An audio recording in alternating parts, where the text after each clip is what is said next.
during the presentation, I'd like you to urge you to remain on mute and your video stand off, and feel free to keep networking and the chat and asking your questions on the chat also, and the speaker will be able to address them at the end of the session. I would like also to mention that this session will be recorded, and I would like my colleague to actually just start the recording. And the slides and the recordings will be shared on email at the end of the session. We would like to get your feedback at the end of this session, so a survey will also be shared, and we will urge you to just go through the survey and give us your feedback so that we can improve the other product showcases that are coming. So having said that, I will go ahead and introduce Mr. Tahiru, our speaker for today, Tahiru Asane. I hope I pronounced that well. So Tahiru is Director of Operations for Brightline initiative. He has over 15 years of experience in leadership roles, civil engineering, strategy, transformation, and also project management. And as a director of a Brightline initiative, he oversees the activities under the 3 benefit pillars of thought and practice leadership, networking, and capability building. So from 2013 to 2017, he has worked as a Deputy Director of Infrastructure Project Management Group in the United Nations Office for Project Services, supporting the successful implementation of peace building, humanitarian, and development projects around the world.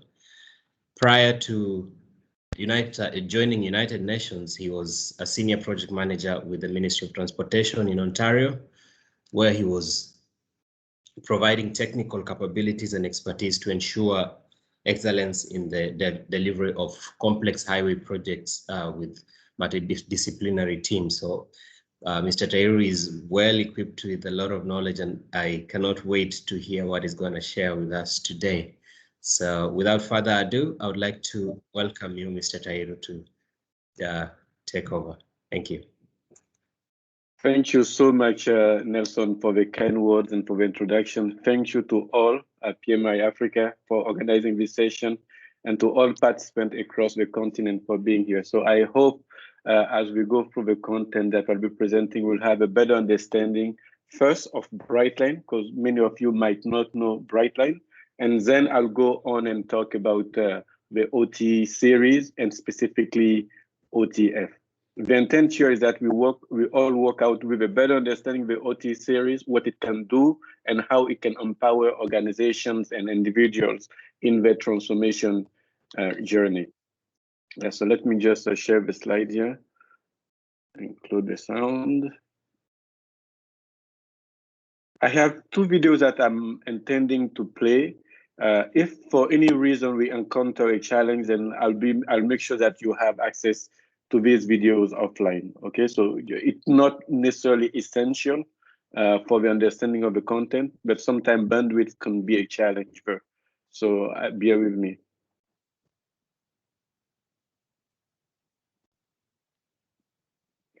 Let me know if it is displaying okay. Is it displaying okay? Any challenge? Yeah, it's okay. Display is fine? Yeah, yes, so I think you just need to maybe put it on full screen mode, but it's okay. It's not all screen now. No, it's on screen. I'm not sure if everyone else is full screen, but it's okay for me. It's on screen. Excellent. So thank you so much again. And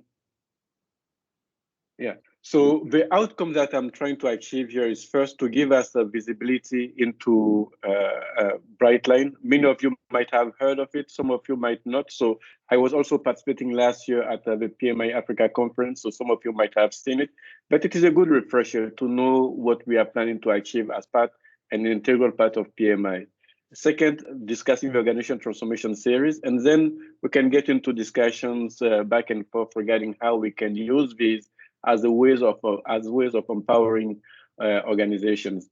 Originally, if I could say, I'm from Niger, that most of you know in West Africa. And I've been as part of my work with the United Nations. I've been to about 18 of the 54 countries or so. Yeah, so Brightline was created by PMI specifically to help organizations bridge the gap between the strategies that they design and its implementation. Let me say that if you take, let's say, organizations, they have their dreams, they have their strategies, or if the countries, they have a plan, let's say, could be a 5-year plan, could be a social and economical plan for many years. And what we're seeing is between that plan and the actual result, there's a big gap. So Brightline was created specifically to help understand what are the challenges, what is making people having that dream and not being able to transfer that dream into reality, and then what can be done. So, and to achieve that, we've put together a coalition, funding coalition members include the organizations that you see on the screen, the BCG, Saudi Telecom Company, Lee H. Harrison, NetEase, Agile Alliance, and Bristol Myers Squibb. And they were all coming there for one purpose. How can we unlock the key around the challenges that organizations are facing and making sure that we can, again, apply good practices and be able to deliver more successful organizations. We also did several partnerships with academic institutions, the like of MIT, IS out of Spain, and Duke in the US, or INSPIR in Brazil. And all this was cornered around the same goal. What can we do to make implementation better? And many of you, if you are a project professional, you'll see that sometimes your project is not failing because you're not doing your job as a project manager.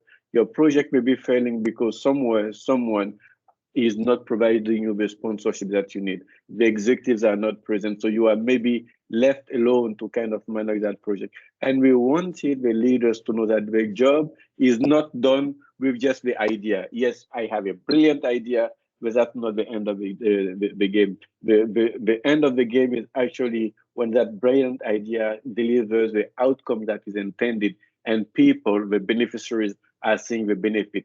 And it could be a societal benefit, or it could be a purely business benefit. For Brightline, then, we were looking at 3 pillars. Nelson was mentioning it. One is about thought and practice leadership. And that's where we do cutting edge research, we produce books, and all of them are available on our website for free. We did some research with economists, Harvard Business Review, course, and so on. And the second one is about networking. And the networking intent there was for us to be where the leaders are, for us to engage them with where they go. So we've been involved at Davos, we've been involved with, let's say, TED, Thinkers 50, Drucker Forum, Web Summit in Portugal, and also Collision in Canada, or Rise in Hong Kong. So we've been going where the leaders are and to bring that positive message. Dreaming, designing is great. Actually, delivering is what gives the value. And in that networking space, we've also created Brightline own event. There's one that we call Digital Transformation in Action. It will happen actually on June 17th. It is virtual. We're bringing about 17 experts in the lead of in the field of digital transformation. Because again, today, most of the transformation are driven by digital. And organizations that are digital native, or organizations that can basically quickly catch up the gap, are able to transform and to seize the opportunity and to strive. And then the second event is Strategy at Work. That one is later on in October, and that will be the 4th year in a row that we're bringing that event. Again, top-notch speakers, top-notch content, and then again, going to the bottom of the challenges and providing tangible solutions. The last portion was capability building. And capability building, we released a Coursera course in 2018. Right now, it has more than 20,000 learners. We've about, the rate is for Coursera, about 10% completing, so about 2,000 or so. And the organization transformation series that I will present today is part of that capacity building, basically giving people, enabling them with the capabilities that they need to go on and do their job, to go on and be positive members in the organizations. So I said a lot. I'll just play the first video again. If it doesn't play well, it's fine. Okay. What I've covered is basically covers actually what you'll be seeing in the video. The video is a quick summary of what I've just said. If it doesn't play, don't worry. We'll continue, and we should be okay.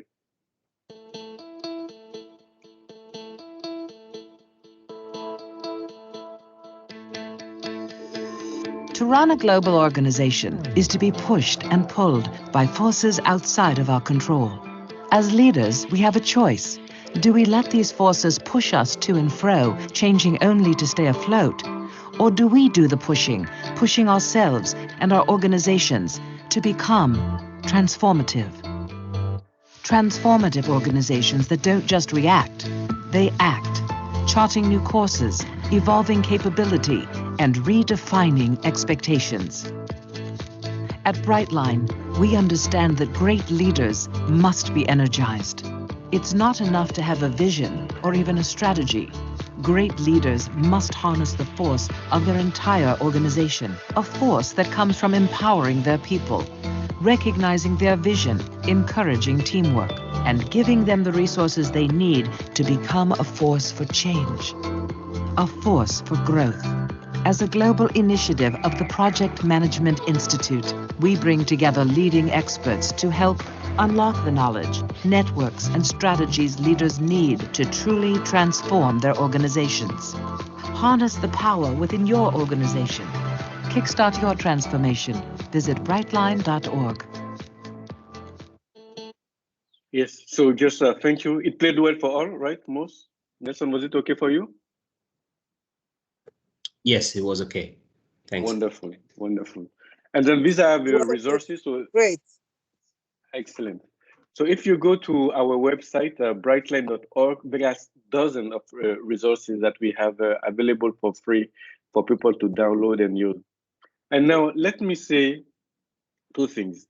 First, our focus has been about strategy, and then we made a small adjustment to focus primarily on transformation. And transformation today, if I was to ask you the question to the room here, how many people have organizations that have gone through transformation in the past 3 years?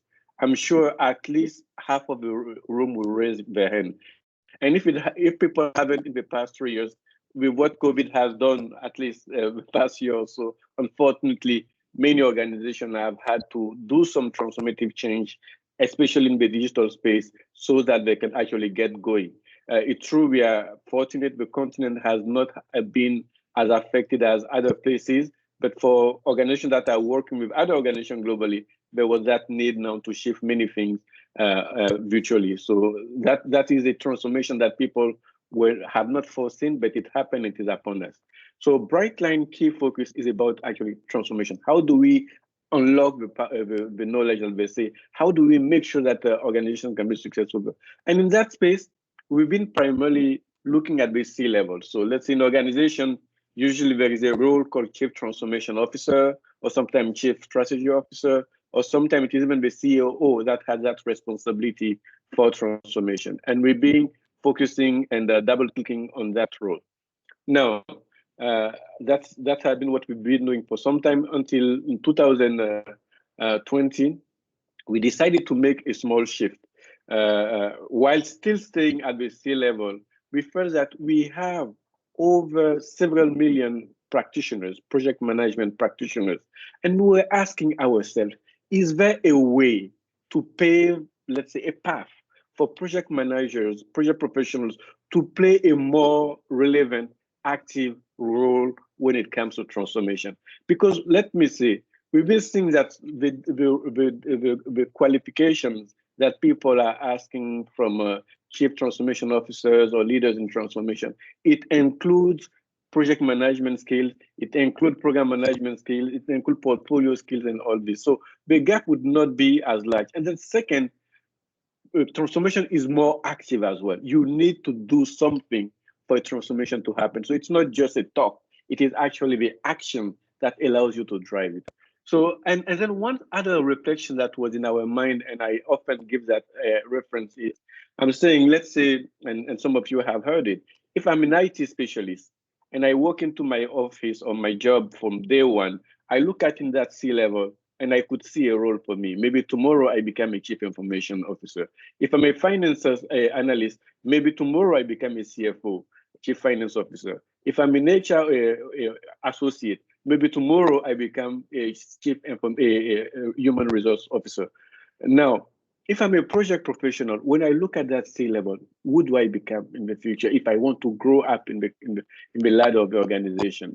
And it's not necessarily clear to me. Of course, I can go to any of these. I can go to CFO, I can go to CIO, I can go to CHRO, mainly because of the effort that I've done myself. Maybe I took a finance course, or maybe I have background in IT, and so on and so forth. What we are asking then is, can we make that path to the chief transformation officer role a more natural path for project managers or for project professionals? Of course, when I say that, I don't want everybody to feel like all of a sudden I need to be a CTO. No, some people will be comfortable and doing well actually managing the project that they have. Some will be very well doing the program work that they have, and some will also be well doing the portfolio or director of PMO. But we want at least to give that opportunity for project professionals to be enabled with the skills that are needed to play that positive role in transformation and growing up. So it doesn't necessarily mean that you get all of a sudden to the role of a CTO, but you can kind of climb the ladders and move on. This has been the driving force for the organization transformation series. Okay, making sure that transformation is successful and paving the way so that project professionals, from a knowledge perspective, will have what it takes to actually be successful in the transformation endeavors. And now, it was still present in Brightline. If I can summarize Brightline, so tomorrow if someone asks you, what is Brightline? First, you need to know Brightline is part of PMI. It is a PMI creation. So it is within PMI, that first. So it's not a separate entity. Second is we are aligning around 3 anchors. First, solutions, and we have the event that I listed, digital transformation in action, strategy at work. We have the OT series that it's coming up, that OTF is already out. And then we have the advocacy and the thought leadership. That one is also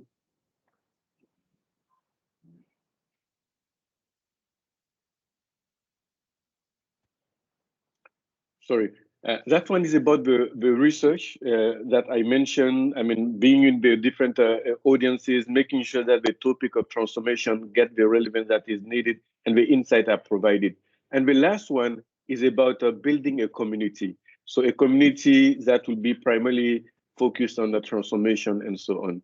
So that is a nutshell. And then all these are contributing to PMI 4.0. Again, PMI 4.0, when we talk about it, there is the need for growth, but when we're talking about growth, just give me 1 second. Just give me 1 second.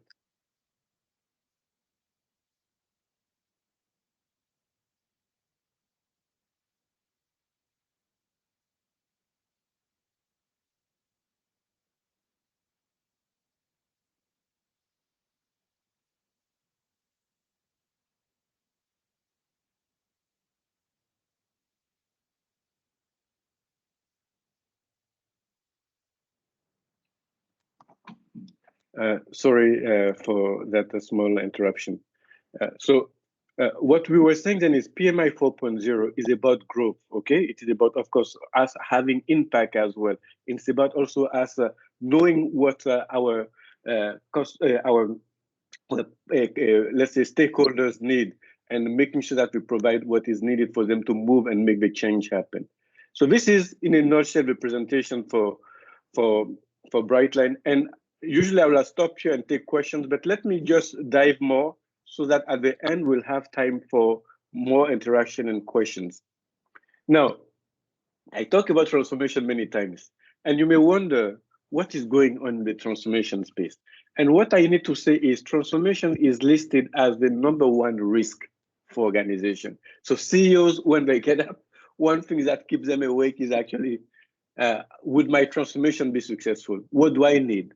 And then the second one that is sad, 70% of large-scale transformations are failing, 70%. Even this morning, I got a note from one of our team members that was a publication by BCG from last year. It's saying the trend is not changing. It is still 70%. So organizations are struggling to transform whatever they are undertaking into reality. And second, a lot of money is wasted. 900 billion wasted every year to fail a digital transformation.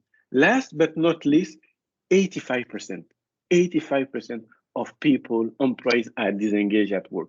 And imagine that you have, let's say, a power or so, and you can only use 15% of that power more efficiently. The other 80% is not used effectively. Faced with all this data, faced with all these scenarios that looks like apocalyptic, at least for organization, going through transformation, what we've done is as part of PMI, we work on what we call Brightline Transformation Compass.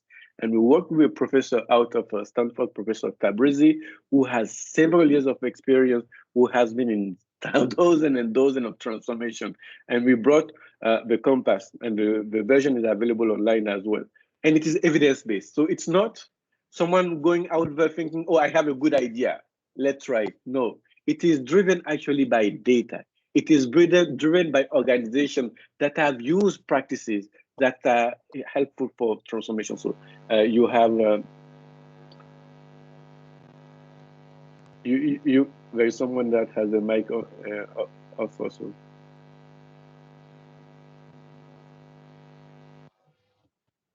Wonderful, thank you. So you have actually the Santa Clara Health Center using it. You have also, let's say, VeriSign using it as well. So, and this was based on some blocks, let's say what we call the North Star. If you have a transformation, you need to know where you're going. We're talking about having volunteer champions so that the transformation is not driven only by consultants. Actually, the transformation is driven by people within the organization, and you can complement their capacity with support from consulting organization, but not thinking that, okay, I'm bringing external people and they'll run your organization. Actually, your people know more your organization than the external. And then we have also what we call it transformation operating system, meaning basically that when you go through that transformation, you have something that is flexible, something that is less bureaucratic, because you cannot have a rigid structure and things that you can run that transformation smoothly. It needs to be agile. It needs to be adaptive. It needs to be responsive to the change, because things will not happen the way you've planned. There'll be changes, and you need to be able to adapt, and you cannot afford a bureaucratic setup for that transformation. And then you have a customer insight of the mega trend. Things are changing. Things are changing. If you are in the car industry, today, you know, there is autonomous vehicles that are coming. If you are, let's say, we think about the taxi industry, we saw what happened with Uber. You think about, let's say, the hotel industry, we saw what happened with Airbnb. And even yourself, maybe many of the transactions that would have required many touch points, now it's been it's smooth. So from end to end, you're getting better and better experiences. And this organization cannot be blind to it. They need to be paying attention so that they can respond to that. And last but not least is about inside out employee transformation. And that is meant to address the 15% or the 80% people that are disengaged. Meaning that when you have a vision, when you know where your organization is, they need to be in alignment between where your organization is going and where the employees are as well. So basically connecting that end of the organization to what is in it for the individual. So it's not just someone coming and then say, okay, we're transforming. It is actually the organization getting the feedback, the organization getting the alignment and say, yes, this is the direction that we're taking and this is where we're going. And how can we see it as a good thing for people within the organization? Of course, sometimes it is an informed decision. Sometimes, it is a decision that are forced upon people. Some organizations, let's say, before COVID, have already made the preparedness to be able to work remotely. Some organizations, unfortunately, it is with COVID that the wake-up call came, and then they needed to quickly pivot, they needed to quickly adjust, and so on. But at the end, the intent is to get a good experience. So I will not go in more detail here. I did explain it. So this is the North Star. And then this is I mean, usually I show this and I ask people who that company is. For people majority in North America and maybe part of Europe will know the clear vision that Amazon has there. And then the customer insight as well, which is important. And I talk about the inside out employee transformation. So knowing what are their strengths, what makes them happy, and what they're happy doing. And of course, there is this message by Satya Nadella from Microsoft, where he say, I want every employee from Microsoft to discover a deep sense of purpose in their work. And again, I don't work for Microsoft, I don't work for Amazon. So I'm just showing them as a good example that organization could use. And here was what we had in the transformation compass. Now we said, okay, it is in the transformation compass. We also made the decision that we want to pave the way for project professionals to play more active role when it comes to transformation. So what we've done then is, if you take all this knowledge that we were developing and you're taking also the desire to create that path, we walk out into what we're calling the organizational transformation series. And the organizational transformation series is basically 3 courses that are taking individuals and organizations through a trajectory that allows them to be successful in that transformation initiative. So the first one is Organization Transformation Foundation. This is the one you've heard about for quite some time, and the one that has been out, globally launched on March 9th. The other one is called Organizational Implementation, OTI, and then the last one is called Organization Transformation Orchestration. You may say, Tyro, what do I get in each? The foundation really, if I can be very simple, the foundation here is giving you basically the knowledge that you need to have when it comes to transformation. The intent here is what? The intent is that actually within organization, you are building these muscles, you are building these springs. So if you think about an earthquake in Tokyo, the earthquake comes in, you see the building tilting back and forth, and then all of a sudden, after the earthquake, the building is still standing still, and the organization can move.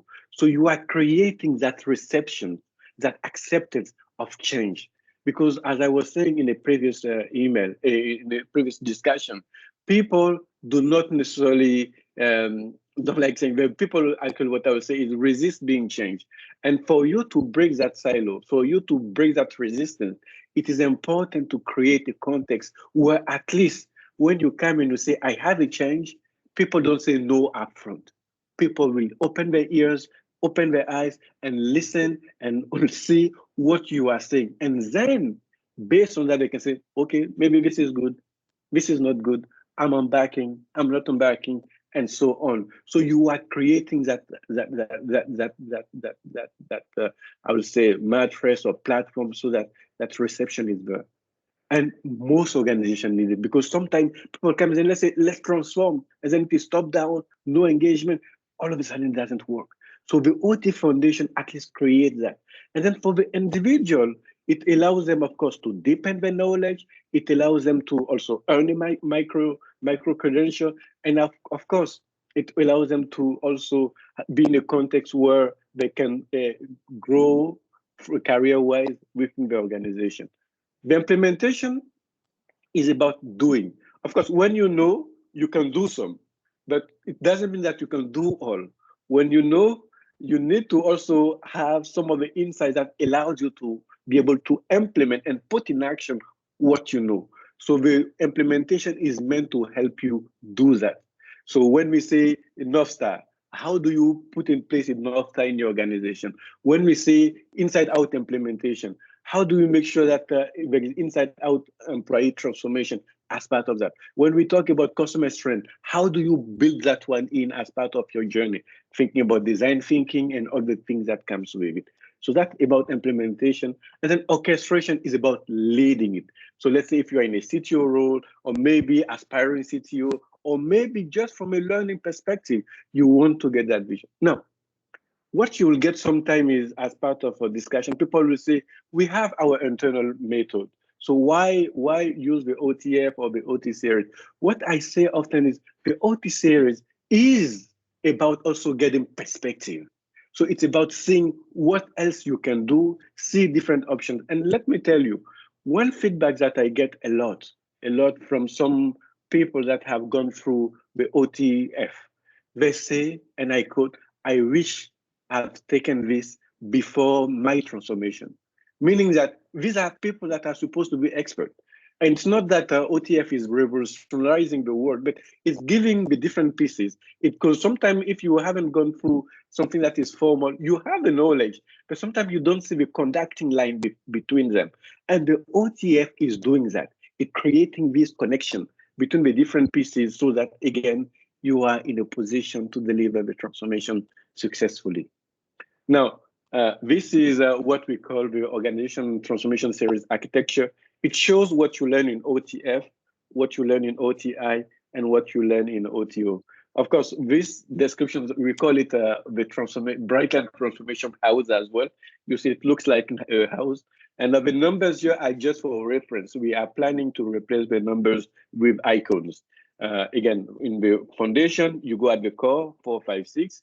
And then in the implementation, we'll double click on the core. We'll make sure that you know what is the context. Because there are different types of transformation, okay? There is transformation, sometimes, I mean, people call it operational excellence because it's not a big T transformation. It's about improving the core, you know, including the core, basically exploiting the core. And then there are some transformations that requires you to reimagine your business completely. Think about Philips. If you go in the early 2000s, the company named Philips, in electronics, that was the company you see. Okay, be it a TV, be it a, let's say, a radio, and all the good stuff. Now, Philips has made a complete shift. They are in a healthcare electronics. So basically, they're servicing more healthcare, not anymore the, let's say, the TV set and the radio that you see. They made a massive shift. And there are organizations that failed to do that shift. They had the information, but they haven't moved. You can think about, again, in North America, people talk about Blockbuster and so on. Or you can think about Kodak with the film industry also. I don't want to sound cliche, but as you are working on the core, there is a need to also looking at what is coming next. So if you have, you are in an organization today and people are not looking at what is next, at exploring the edge, where they need to move, then it is important to say we need to be careful. We need to be careful so that we don't become, let's say, the frog. And all what we're doing is actually in the OT series, we're creating that awareness. We're creating a context where, again, people are empowered with that knowledge and they can successfully drive this transformation. I'll move on to say, if you were to go through all three, at least what you'll get is a bespoke transformation. So it's not a cookie cutter, okay? It's not to say one size fits all. We know organization will have their specificities, but at least with this, you are able to put something that is more applicable to your situation. So it's not a cookie cutter. And it's not a proprietary one, let's say, that you'll see for other consulting organizations, right? So in a nutshell, you could create also commonality, meaning that if you're in company A, you could move to company B, company C, and you have actually, at least a common base so that, people can talk the same language and people can actually know what we mean by transformation and what we need to make it successful. And today, one thing that is happening, and I call it perpetual transformation, we call it perpetual transformation. In the past, when you look at transformation, it's what? You are in a state today, they call it unfreeze, meaning that the ice, you have solid ice, you unfreeze it, okay, and then it is liquid, and then you shift, and then you give it a new shape, and then you freeze it. That's what it used to be in the past. No longer true. No longer true, at least in most cases.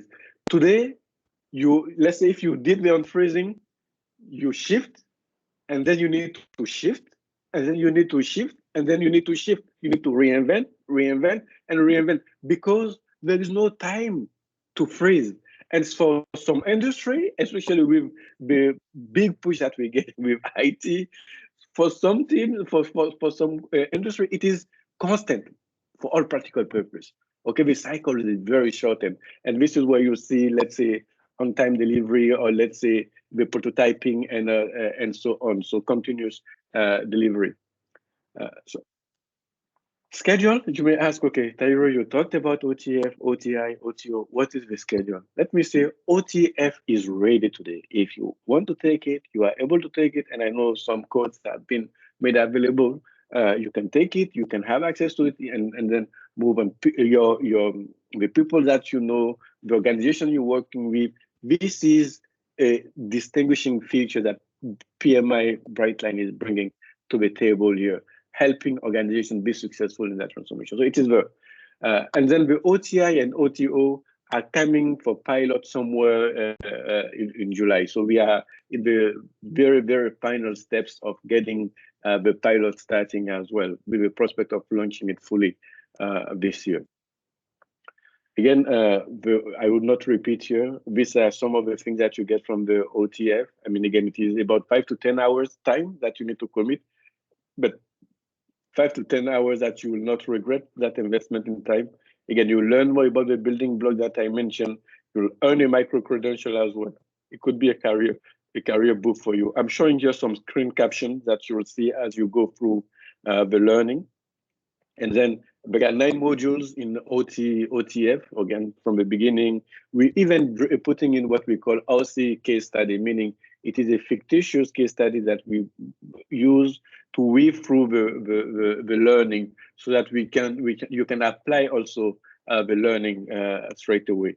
And again, feedback that we're getting from learners. I mean, we have over 800 people that have taken, so you just shot for the 1,000, and the feedback is overwhelmingly positive. And you will see some of them that I shared you, and I shared with you here on the screen, and I shared some before. Let me play one final video before we open the floor for questions. So this again is summarize the OTF offering in less than a minute.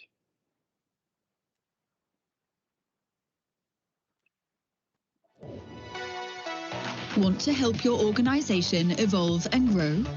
Our Organizational Transformation Series will empower you with the necessary tools to cultivate significant change, beginning with the 5 building blocks of successful transformations.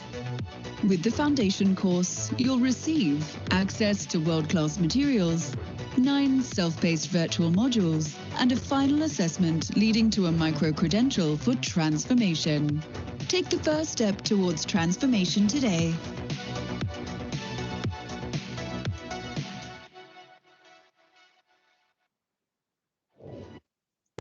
Yes, so let me pause here and let me end that live screen. And yes, so Nelson, I'm all yours, and I'm open also to receive questions and have the discussion part of the session. Thank you so much, Tyro. That was a great presentation, and I would like to encourage everyone to just drop your questions in the chat. There's a couple of that just came in. One is from Francois, asking what are the requirements to get the credential OTF, OTI, and OT. Excellent. So for OTF, there is no prerequisite, meaning there is no prerequisite for you to take the OTF. So you can go on and take the OTF right away. So nothing stopping you to do that. And then when you add OTI and OTO, you could take from OTF, you go to OTI, and then from OTO, but there is no hard requirement. Let me show maybe one screen here so that it is clear what I mean.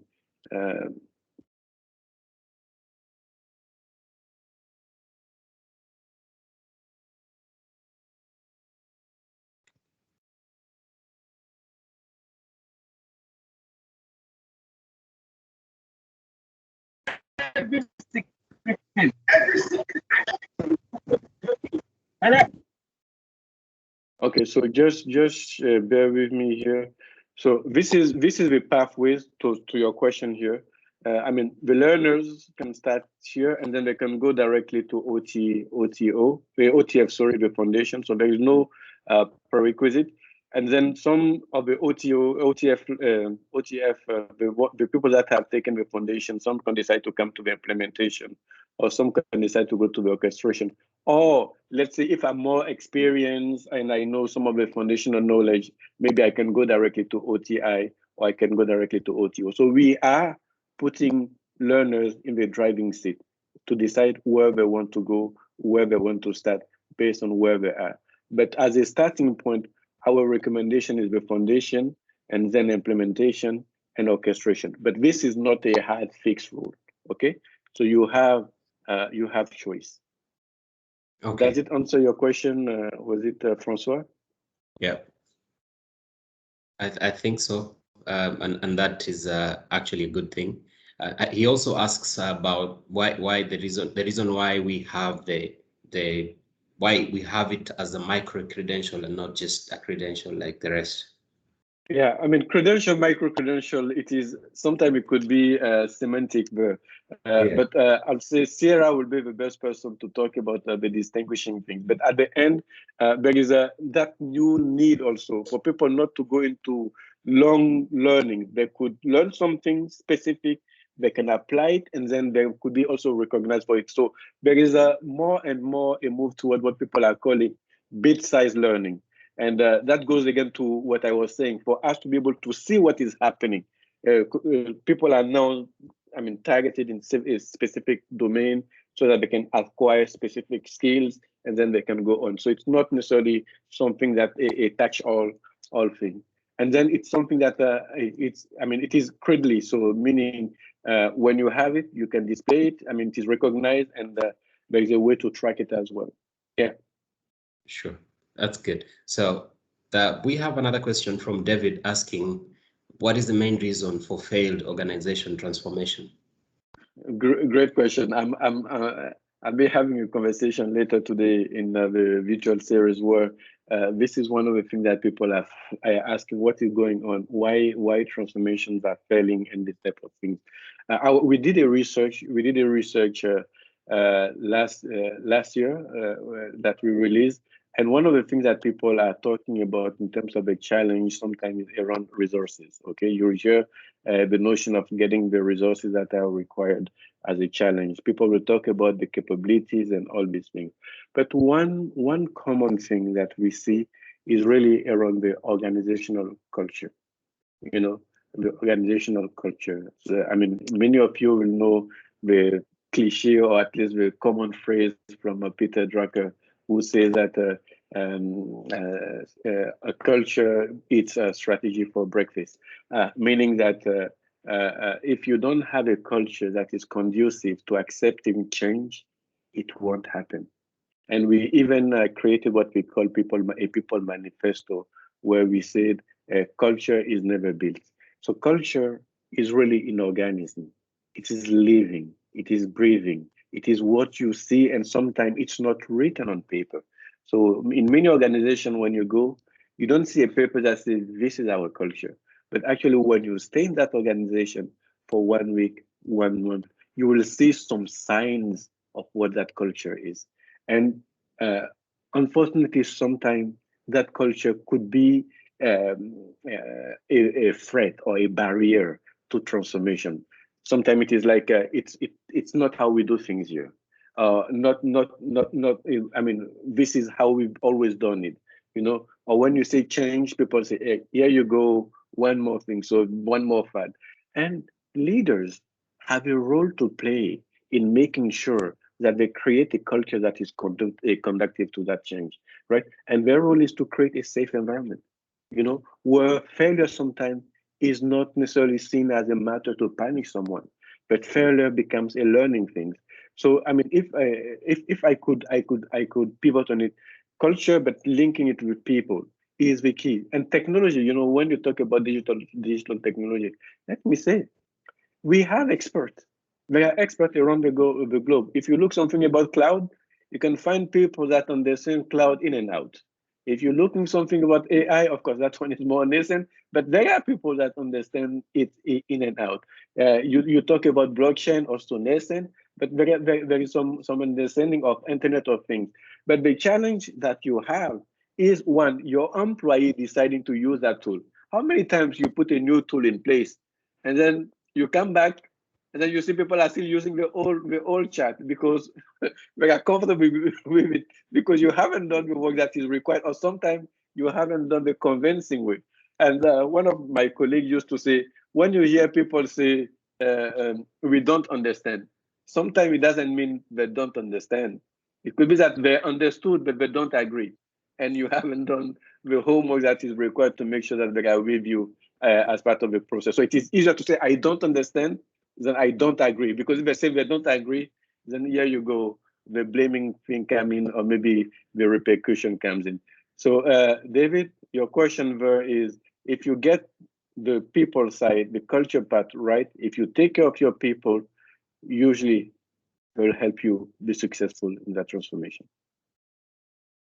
Okay, that's interesting. Thank you. There's and a couple we talk about this in the courses. Okay, so what I'm saying here, you'll see most of it here. I've given this presentation with one mindset. Even if you don't go on and taking the OTF or OT series, you see at least the content that we're covering there. So it's not meant to be a pitch for you go and sell OT. It is meant to be, because that was the intent, for us to have the knowledge that is required to move on. And I think personally, again, not because I was involved, it is a great product, it's a great offering, and that could add to the arsenal that people have. Yes, go ahead. All right, thanks. We have a couple of questions around the cost that is involved for these courses, and maybe if you can address that before we. Yes. So for the OTF, the one that is currently out, it is available. It's going at 350 USD, and if you are a member, it goes for 250. And I know that some, if you take Africa, and there are some regions for which there is a specific price that is built in. And I know Africa qualifies, so for Africa the price will be slightly less than the actual market price in the US. So I mean, Nelson, if you follow up with Scott, he could provide that detail, and you could share with our colleagues on the line. And Sure. then for the OTI and OTO, we are working the process of seeing how it will be, but the reference for OTF will be helping us as well. And we again, of course, I don't want to dismiss it, but we haven't heard anyone going through it and coming back with a complaint regarding the price. Okay, we haven't seen it yet, and if I see it, I'll share it. Okay, super. So the other thing around that is there's a couple of questions around the difference still. I think it's not a bit clear, the difference between OTI, which is about the implementation, and then OTO. So if you could clarify that again. Good.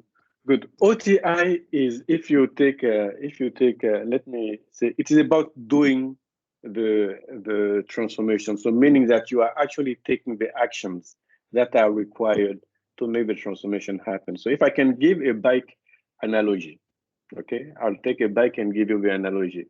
When you take the foundation, it's more like us coming and say, this is the bike. Here is the steering wheel. Here is the let's say the wheels. Here is the car seat. Here is the pedal. So we are describing the bike for you, so that, and this is how it operates. In the OTI, we are putting you in the driver's seat. So you are actually not only knowing the bike. So we don't come in the OTI and say, this is the pedal. We assume that you will know at least the pedal. And then this is how to pedal. And then you actually start pedaling, and this is how to steering it. So you are, as part of the OTI, driving that bike. And then if you go to the OTO, it's about shaping that bike. Do you want that steering wheel to be smaller, bigger? Do you want a larger wheel? Do you want no seats? You know, so this is about actually shaping that. leading the whole transformation. So in the OTO, you'll be making decisions. Do I go do partnership or do I buy a business? Do I actually do it myself? So you are actually framing it so that you decide the type of bike that you'll be riding. I don't know if it helps. If you take one, the foundation is about knowledge, what it is, understanding the bike. The implementation is about riding the bike. And then the OTO is about saying the type of bike that you want, and then making that call. Yeah. Is that okay, Jean-Louis? Yes, thank you very much. Thank you very much. Excellent. And then is enrollment open for OTF? Yes, yes, yes. So the OTF has been available since March 9th globally. Yes. Yeah, there's another question asking about the rest of the ones which are not available. When are they going to be released? Yes, they're coming out in July. In July, we'll have the pilot phase for OTI and OTO. Yes. And the content is good, okay? I mean, when you some of the things that you see that you never ask yourself, where is your organization in? You know, are you just milking the cow, as we say, or are you thinking about the next thing where you move beyond cows or so on? So it is. I mean, I've seen it. I again, not because I was involved, but you like it if you try it yourself, or I mean, organization that take it, they like it, they'll enjoy it. Right. Okay. So as a last question, I would just like you to, in the next like 1 or 2 minutes, to just try to create a relationship, because I know this is a question that probably comes up from time to time about the OTF and the organization transformation series and change management. What's the relationship with the two of them here? Great question here. Great question. You know, sometimes when we say organizational transformation, I see people are thinking we're changing the whole organization, right? And then people say, no, I'm not doing organizational transformation. I'm just doing this small transformation in my part. So when we call it organizational transformation, to say that it could apply to the whole organization. You saw the house. So it could apply to the whole house. But maybe in your case, it is part of the house that you need to adjust, or it is part of the house that you need to take care. You need to take care of, right? So that piece is there, and it allows you to do, if it is digital, because some people will ask me, is it good for digital transformation or not? So that one. Now, the difference with change management, let me say, change management as we know it and as people are using, it's more focused on the people side, right? Let's say they'll say, I mean, what is in it for the rationale for a change, and let's say the burning platform, the individuals. But if you see what I presented, we go beyond that, because we go beyond that in the sense that we're asking, Nelson, what type of transformation do you want to do? Are you going to acquire a new organization? Are you going to go outside of your business? These are not questions you get when you do the classical change management. Now, what I'm saying is the skills that you earn as part of change management learnings, or maybe the element of change management that we have in the OT series, are useful because it's a people game. So it's not dismissive of saying, no, change management, no. It is to say that it goes above and beyond change management to look at the whole organization transformation, and change management is an element of it. So if anything, I'll say the OT series, change management will be a subset, okay? So they are not equivalent. One is part of the other one. Okay, I think that's a good explanation. I see there's one more question. Maybe we can take this and then we'll stop there. What is the success rate about transformation after doing these courses? Do you have a forecast? Okay, good. And this is a fair question, and it's a valid question that comes often because of when you go through a training. And I used to be in my work at the United Nations, we used to find different ways of tackling this. Because usually it is difficult to make a direct correlation between the learning and the success in the organization. Because sometimes people, when they go to do the learning, if they fly on the plane back, the knowledge is forgotten. So it just became maybe in excursion, or it just became, let's say, a good thing to do, or someone told me to do. So what needs to happen is not just the learning, and that's why we're going through that process, taking that knowledge and putting it into practice. And then having the leadership that is also willing to make sure that that knowledge becomes practice. Let's say you go alone, you take a course, and then you go back to your organization, your boss doesn't even want to know what learning you had. And then that learning becomes just for you. It doesn't work. It doesn't work because maybe you'll be able to apply what you have in your own work, but might not necessarily translate for the whole organization.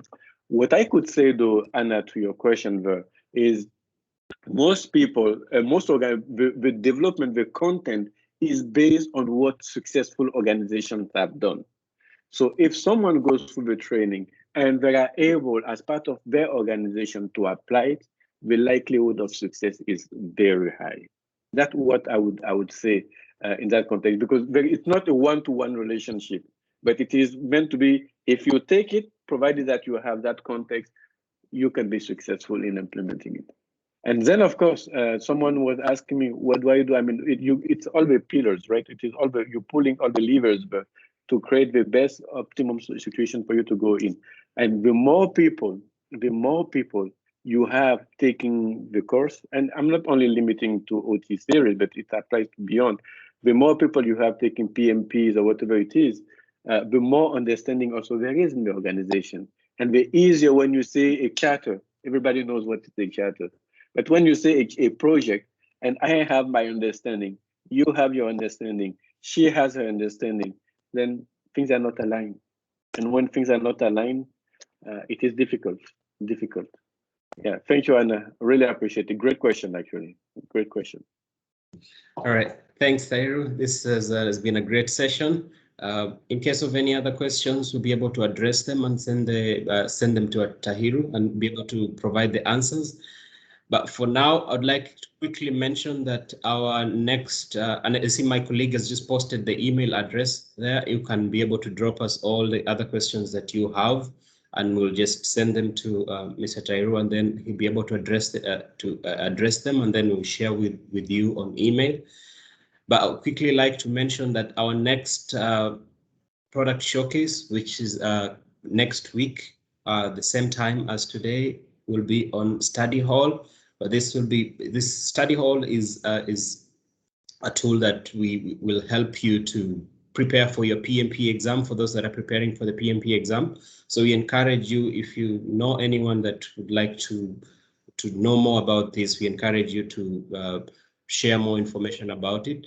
And we'll be sharing the link for registration and more information about this in the coming days, encouraging people to join in. But for now, thank you so much, Mr. Tahiru, for a great presentation and addressing the questions. Thank you to my colleagues, Anthony and Joanna, and the rest of the team, and all the attendees for just being part of this showcase today. Have a great evening and afternoon. Yeah, Nelson, just in that 30 seconds, there was one question that says, would you consider it a must for a digital transformation? I highly, highly recommend it. Because not only it will help you for your digital transformation, it will help you also for transformation beyond it. Yes. Great. Okay, great. Thank you. Thank you. Thanks, everyone. Bye-bye.